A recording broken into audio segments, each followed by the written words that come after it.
Finally मैंने oil painting के ऊपर भी लेसन्स अपलोड करने शुरू कर दिए। आज का जो लेसन है मैं स्केच करने वाला हूँ, उसके बाद इसमें ऑयल पेंट करेंगे। और अगर आपको ये लेसन्स अच्छे लगते हैं या ऑयल पेंटिंग के ऊपर, स्केचिंग के ऊपर आप लेसन्स और चाहते हैं कंटिन्यूअसली अपलोड करता रहूँ मैं, तो कमेंट सेक्शन में एक बार ज़रूर लिखिएगा, येस आई वांट, इस तरीके से लिखिएगा। और चैनल को सब्सक्राइब ज़रूर कीजिएगा, क्योंकि मैं बहुत ज़्यादा उत्साहित हूँ ये सोच के कि आने वाले टाइम में मैं बहुत सारे ऐसे टॉपिक्स को टच करने वाला हूँ जो शायद मैंने पहले कभी टच नहीं किए हैं, और उसको इन डेप्थली बहुत ही डीपली टच करने की कोशिश रहेगी।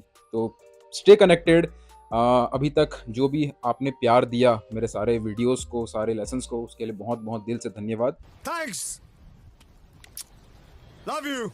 आज जो मैं इमेज ले रहा हूँ, जो रेफरेंस इमेज के तौर पे मैं इस्तेमाल कर रहा हूँ, वो जॉन फर्नांडिस की एक बहुत ही कमाल की फिगरेटिव आर्टवर्क है। और इनके इस आर्टवर्क में एक अलग अलग सी एनर्जी है, क्योंकि जब भी ये आर्टवर्क बनाते थे तो बहुत डिटेल ना करके एक स्ट्रोक, एक क्विकनेस रहती थी, एक पैच वर्क आप बोलते हैं, या फिर एक क्विक फ्लो होता है जो वर्क का, वो नज़र आता है। तो बहुत ही कमाल का इनका वर्क मुझे लगता है, और उनका ही एक एग्जाम्पल लेके यहाँ पे हम शुरू करेंगे। हालांकि ये मास्टर कॉपी नहीं है, अलग अलग चीज़ें होती हैं। एक होता है मास्टर कॉपी, एक होता है मास्टर स्टडी। मास्टर कॉपी में ये होता है कि हम मास्टर को कम्प्लीटली कॉपी करते हैं, मास्टर स्टडी में ये होता है कि हम मास्टर को स्टडी करते हैं। दोनों में फ़र्क ये है कि स्टडी जब हम करते हैं तो हम समझते हैं कि मास्टर ने क्या किया या किस तरीके से उन्होंने लगाया, और उसको समझ के हम उसे अपने हिसाब से इम्प्लीमेंट करते हैं। मास्टर कॉपी में हम ये करते हैं कि जो चीज़ किसी मास्टर आर्टिस्ट ने की है, हम उसको same as it is copy करने का कोशिश करते हैं। और दोनों ही चीज़ें बहुत ज़्यादा ज़रूरी हैं, क्योंकि मास्टर कॉपी में जब आप सेम चीज़ इम्प्लीमेंट करने का ट्राई करते हो जो एक मास्टर ने की है, सेम इफेक्ट लाने का ट्राई करते हो जो एक मास्टर वर्क में आपको दिख रहा है, तब आप अपने आप को फोर्स करते हो कि आप भी वही चीज़ को सीख सकें, ताकि आप सेम तरीके का चीज़ पा सकें अपने आर्ट वर्क में। तो वहाँ पर अपने आप को बहुत ज़्यादा फोर्स करते हो, और वो बहुत इंपॉर्टेंट है सीखने के लिए। मास्टर स्टडी में क्या होता है कि आप स्टडी करते हो, ऑब्जर्व करते हो कि क्या चीज़ मास्टर ने की थी और उसको हम कैसे समझ के अपने हिसाब से कर सकें। तो यहाँ पे हम मास्टर स्टडी कर रहे हैं, ना कि मास्टर कॉपी। और इससे आपको बहुत कुछ समझ में आएगा, सो दैट आप भी अलग अलग मास्टर्स के, ओल्ड मास्टर्स के वर्क लेके उन्हें स्टडी भी कर सकें, कॉपी भी कर सकें। इन कॉन्सेप्ट्स को और बारीकी से समझेंगे इस लेसन में, ध्यान से देखिएगा। तो without any further do start करते हैं आज का ये लेसन। तो जॉन फर्नांडिस का ये वाला आर्टवर्क यहाँ पे मैं ले रहा हूँ एज ए रेफरेंस इमेज। कुछ इंपॉर्टेंट चीज़ें जो आपको समझनी है इस छोटे से लेसन में। सबसे पहले देखो कि इस पूरे आर्टवर्क में किस तरीके से स्ट्रोक्स में काम किया गया है। बिल्कुल ही डिटेल्स नहीं किए गए, कंप्लीटली क्विक स्ट्रोक लगाया गया है। और जब भी आप स्ट्रोक लगाते हैं तो उस स्ट्रोक में एक कॉन्फिडेंस दिखता है। जब भी कोई आर्टिस्ट कॉन्फिडेंस के साथ स्ट्रोक लगा के काम करता है, इसीलिए डिटेल्ड आर्टवर्क करना, धीरे धीरे आर्टवर्क करना ज़्यादा ईजी होता है। जो नॉर्मल आदमी होता है उसको क्या लगेगा कि डिटेल्ड आर्टवर्क है, बहुत फाइन वर्क है, तो ये ज़्यादा मुश्किल रहा होगा। ऐसा नहीं है। जहाँ पे क्विक वर्क किया जाता है, फटाफट से काम किया जा रहा है, लेकिन फिर भी वो वर्क कमाल का दिख रहा है, तो उस कम समय के अंदर बहुत कमाल का वर्क बना लेना ज़्यादा टफ है। ओके, एक 4 घंटे की मूवी में पूरी कहानी को बारीकी से बताना उतना मुश्किल नहीं है जितना 5 मिनट के अंदर कुछ इमोशंस, कुछ एक्शन से ही पूरी उसी कहानी को पूरा इम्पैक्ट से बता पाना। क्योंकि उस 5 मिनट में एक्टर्स के लिए ज़्यादा डिफिकल्ट हो जाता है उस पूरी कहानी को उसी इम्पैक्ट के साथ, उसी इमोशन के साथ लोगों तक पहुंचाना। अगर 4 घंटे की मूवी को कोई 5 मिनट में बता पा रहा है, तो उस 5 मिनट वाले कलाकार के पास ज़्यादा हुनर है या ज़्यादा तजुर्बा है अपने इमोशन को पहुंचा पाने का। वैसे ही ये जो मास्टर आर्टिस्ट होते हैं वो बहुत ज़्यादा समय अपने स्केचेस को देते थे। इसमें मैं ये नहीं कह रहा हूँ कि कोई हाइपर रियलिस्टिक आर्टिस्ट रहा है, पास्ट में भी बहुत सारे आर्टिस्ट रहे हैं जो बहुत ज़्यादा डीपली, बहुत टाइट वर्क करते थे। टाइट वर्क का मतलब होता है बहुत ज़्यादा डिटेल्ड वर्क। जैसे लियोनार्डो दा विंची थे, वो बहुत टाइट वर्क करते थे, लेकिन जो जॉन सिंगर सार्जेंट थे वो बहुत ही लूज वर्क करते थे। दोनों ही महान कलाकार थे, तो दोनों को हम कंपेयर नहीं कर सकते कि इनका टाइट वर्क है तो ये कम थे, या इनका लूज वर्क थे तो ये महान थे। मैं उस वे में नहीं कह रहा हूँ, लेकिन कहने का मतलब ये है कि दोनों ही artist loose work in the sense जो स्केचेस थे उनके, उसमें बहुत ज्यादा वो टाइम देते थे। लियोनार्डो दा विंची भी चाहते तो लूज वर्क कर सकते थे। वो कर सकना और नहीं कर पाना, ओके, मैं कर सकता हूं और मैं नहीं कर रहा हूं, ये एक बात होती है, और मैं नहीं कर सकता हूं, ये एक बात होती है। तो अगर आप नहीं कर सकते हो तो प्रॉब्लम है। अगर आप कर सकते हो और आप नहीं कर रहे हो तो वो आपके ऊपर, आपकी मर्जी होती है। तो इस पॉइंट को समझना बहुत जरूरी है, दोबारा समझना इन सब बातों को। ओके, तो यहाँ पे जब हम यहाँ पे जॉन फर्नांडिस का ये वर्क देख रहे हैं तो इन्होंने बहुत ज्यादा डिटेल नहीं किया है।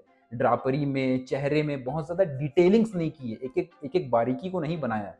लेकिन फिर भी उस बारीकी को बिना बनाए भी वो पूरा इमोशन यहाँ पे दर्शा पा रहे हैं। इसका मतलब उन्होंने ये वर्क बहुत ही ज़्यादा सक्सेसफुली बनाया है। जब वो जो चाहते हैं वो उसको बहुत ही कम स्ट्रोक में, बहुत ही कम लाइंस में दर्शा पा रहे हैं, और इसीलिए स्केच को करना बहुत ही ज़्यादा ज़रूरी है। अब क्योंकि ये स्केच को जब हम अभी यहाँ पे बना रहे हैं, इसको बनाते वक्त हमारा फोकस क्या है कि जो लाइंस हैं उसमें कॉन्फिडेंस फील हो, वो लाइंस में एनर्जी दिखे। आप कभी भी एक स्केच को धीरे धीरे धीरे धीरे बना के स्केच को सुंदर करने के हिसाब से उसको धीरे धीरे नहीं बना सकते, क्योंकि उसमें वो एनर्जी दिखनी बंद हो जाएगी। आप कभी भी एक सिग्नेचर को कॉपी करने के चक्कर में धीरे धीरे मारोगे तो वो स्केच, वो सिग्नेचर का जो एनर्जी है वो खत्म हो जाएगा। सिग्नेचर फास्ट वे में जो मारा जाता है वो फास्ट वे में ही उसका फील आएगा। तो जो फास्ट होता है उसका फील फास्ट में ही आता है, और उस फास्ट को पाने के लिए आपको बार बार प्रैक्टिस करना पड़ेगा, ना कि धीरे धीरे रुक रुक के काम करना पड़ेगा।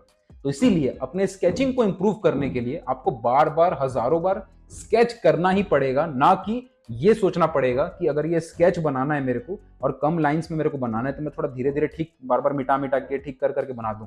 ऐसे में नहीं होगा, क्योंकि वो एनर्जी आपको, हो सकता है आपको दिखे, लेकिन दर्शकों को समझ में आ जाएगा कि ये स्केच में आपका कॉन्फिडेंस नहीं था। और इसीलिए समझना जरूरी है कि स्केच को आपको बार बार करना है। और यहाँ पे जब हम जॉन फर्नांडिस का ये आर्टवर्क कर रहे हैं, तो क्योंकि इनका आर्टवर्क बहुत ही ज्यादा एनर्जी से भरा हुआ है, स्ट्रोक्स लगे हुए हैं, ब्रश मार्क्स लगे हुए हैं, एक एनर्जी फील हो रही है, तो उस फील को पाने के लिए सबसे पहले हमें स्केचिंग की इतनी प्रैक्टिस होनी चाहिए कि जब हम स्केच करें तो वो एनर्जी हमारे स्केच में फील हो, बिना कलर किए पहले स्केच में फील हो। क्योंकि जो एनर्जी आप अपने स्केच में फील करा पाओगे, जो लाइंस, जो कॉन्फिडेंटली अपने लाइन स्ट्रोक्स आप अपनी स्केचिंग में कर पाओगे, स्केचिंग इन द सेंस कि पेंसिल से, चारकोल से, जो भी आप आउटलाइनिंग बना रहे हो, उस वक्त जो एनर्जी आप फील करा पाओगे, वही सेम तरीका पेंट करते वक्त भी लागू होगा। इसीलिए मैंने बोला कि पेंटिंग और स्केचिंग या कोई भी कलर और ड्राइंग का कनेक्शन बना होता है, एक दूसरे से पे वो डिपेंडेंट होते हैं, एक दूसरे से वो जुदा नहीं होते। तो यहाँ पे जो तरीका हम स्केचिंग करते हुए लगा रहे हैं, जिस वे में मैं यहाँ पे अपने पेन को मूव कर रहा हूँ, उस वे में, उसी एनर्जी के साथ हम पेंट को भी लगाएंगे। तो पेंटिंग ड्राइंग से या इस स्केचिंग से अलग नहीं है। तो अगर आपको ऑयल पेंटिंग करते वक्त वो वाली एनर्जी चाहिए, अपने ब्रश में वो स्ट्रोक्स चाहिए, तो आपको स्केचिंग को बहुत ज़्यादा प्रैक्टिस करना पड़ेगा, समझना पड़ेगा, इसकी लाइंस की प्रैक्टिस करनी पड़ेगी। क्योंकि अगर आपको ऑयल पेंटिंग प्यारा है और इस वजह से आपने ऑयल कलर पे ध्यान दिया, लेकिन आपने स्केचिंग को, ड्राइंग को, ये जो बेसिक हम यहाँ पे कर रहे हैं, इसको इग्नोर कर दिया, तो यहाँ पे जो प्यार आप, यहाँ पे जो आपका लर्निंग है, जो प्यार यहाँ पे स्केचिंग में दिखेगा, अगर उसको आपने मिस कर दिया तो ऑयल पेंटिंग आप नहीं सीख सकते, उसको आप इंप्रूव नहीं कर सकते।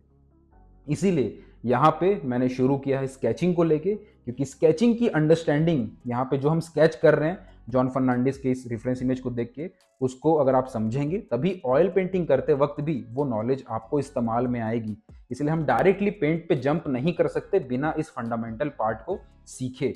अब यहाँ पे जॉन फर्नांडिस के आर्टवर्क को जब हम मास्टर स्टडी कर रहे हैं, तो आप देख सकते हो कि यहाँ पे स्ट्रोक्स लगाए गए हैं आर्टवर्क में, बहुत ही ज़्यादा एनर्जी है, जैसे कि मैंने बोला।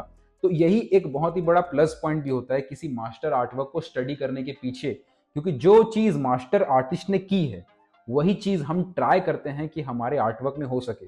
और यहाँ पे हम मास्टर स्टडी कर रहे हैं, कॉपी नहीं कर रहे हैं। तो आप देख सकते हैं कि मैं पूरा कॉपी नहीं कर रहा हूँ कि जो रेफरेंस इमेज है मैं सेम टू सेम बनाऊं या सेम टू सेम कलर करूं, सेम टू सेम कॉपी नहीं करूंगा, लेकिन जो करने का तरीका है मैं वो ट्राई कर रहा हूं कि उसी तरीके से मैं करूं। तो तरीका वही है, कॉपी नहीं कर रहा हूं, लेकिन स्टडी करने की कोशिश कर रहा हूं कि जो पोस्चर है वो सही आए, जो बैठने का तरीका है या जो फील है वो एटलीस्ट सही है, जो स्ट्रोक्स है वो हम लाने की कोशिश करेंगे। तो ये कुछ ऐसे पॉइंट्स हैं जो आपको समझने हैं इस लेसन को देखते हुए और स्टडी करते हुए। होप कि इसको, लेसन को अगर आपको अच्छा लगा हो तो मुझे कमेंट सेक्शन में बताइएगा, और इसको बार बार प्रैक्टिस भी कीजिएगा। तो अभी जो आपने लेसन देखा, इसकी अंडरस्टैंडिंग बहुत ज़रूरी है और इसको एनफ प्रैक्टिस आपकी होनी चाहिए, सो दैट कलर करने से पहले आप एनफ प्रिपेयर्ड रहें कलर कर पाने के लिए। आज के इस लेसन में हमने स्केच किया, इसके अगले पार्ट को भी मैं अपलोड करूंगा जहां पे मैं ऑयल पेंटिंग करूंगा इसी स्केच के ऊपर, और उस स्केच, ये स्केच की इंपॉर्टेंस ऑयल पेंटिंग में कैसी रही, ऑयल स्केच के ऊपर कैसे डिपेंडेंट था, वो चीज़ें भी आप समझोगे अगले पार्ट में। तो तो इसके लिए स्टे कनेक्टेड, सब्सक्राइब करके बेल आइकन दबाइएगा ताकि जैसे ही वो वीडियो आती है आप लोगों को नोटिफिकेशन मिल सके। और इन चीज़ों को मैं ज़्यादातर ये चीज़ें बोली नहीं जाती हैं, ये चीज़ें आपके ऊपर हैं, लेकिन मैं आपको ज़रूर रिकमेंड करूँगा कि अगर आपने ये वाले लेसन को ध्यान से देखा है तो इसका सेकंड पार्ट भी ध्यान से देखिएगा, क्योंकि दोनों पार्ट अलग हैं लेकिन दोनों ही चीज़ें एक दूसरे पे डिपेंडेंट है। और ये चीज़ें एक आर्टिस्ट को समझना बहुत ज़रूरी है, एक एस्पायरिंग आर्टिस्ट को समझना बहुत ज़रूरी है कि स्केच पेंट से अलग नहीं है या पेंट स्केच से अलग नहीं है, सब एक दूसरे पे डिपेंडेंट हैं। और वो चीज़ जब आप समझ जाते हो तो उसी इम्पोर्टेंस के साथ ही आप स्केचिंग को या कलरिंग को उसी नज़र से देखते हो, उसी नज़र से सीखते हो। तो ये बातें आपको तभी समझ में आएगी जब आप इन सारे चीज़ों को कंप्लीटली देखोगे, आधा अधूरा देखोगे तो आपको कन्फ्यूज़न हमेशा के लिए रह जाती है। तो इसलिए सेकंड पार्ट भी जल्दी आएगा।